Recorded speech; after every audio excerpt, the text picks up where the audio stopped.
ভিতরের খবর তো কেউ জানে না, ভিতরে কি হয় এটা কেউই জানে না। সো আমি যদি কোনো কিছু করি সেটার জন্য সম্পূর্ণ দায়ী থাকবে আমার হাজবেন্ড, যে আমাকে সো কল্ড ভালোবাসা দেখায়। বাহির থেকে ঝলমলে হাসি খুশি স্বাচ্ছন্দ্যময় একটা জীবন, যাকে দেখলে মনে হবে পৃথিবীর সবচাইতে সুখী মানুষ, কিন্তু তার ভেতরের গল্পটা যে কতটা যন্ত্রণাময় হতে পারে সেটা অদেখাই রয়ে যায়।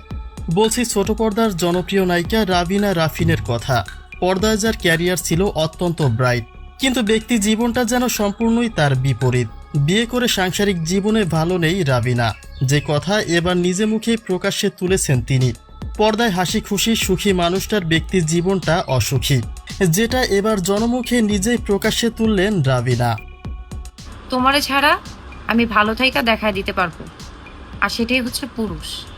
সব পুরুষকে আমি বলবো না, কিন্তু যারা মুখোশধারী পুরুষ তারা শুধু আসেই মেয়েদের জীবন নষ্ট করতে।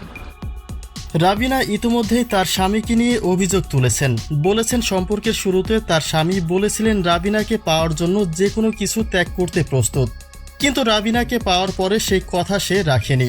শ্বশুরবাড়িতে জ্বালা যন্ত্রণা ভোগ করেন রাবিনা।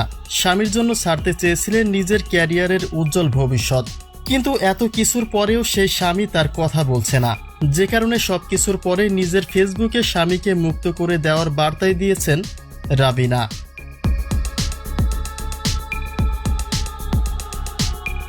রাবিনা তার ফেসবুকে লিখেছেন, তুমি আগে সব ছেড়ে আমাকে চেয়েছ, আর এখন মিথ্যে বলো।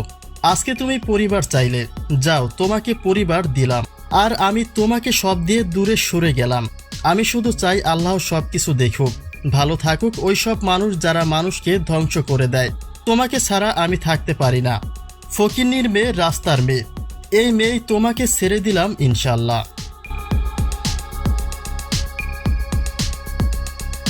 এছাড়াও অন্য আরেকটি পোস্টে তিনি লিখেছেন, আমি নিজেই সবকিছুর ইতি টানলাম, আমি খারাপ তাই ইতিটাও আমি টানলাম।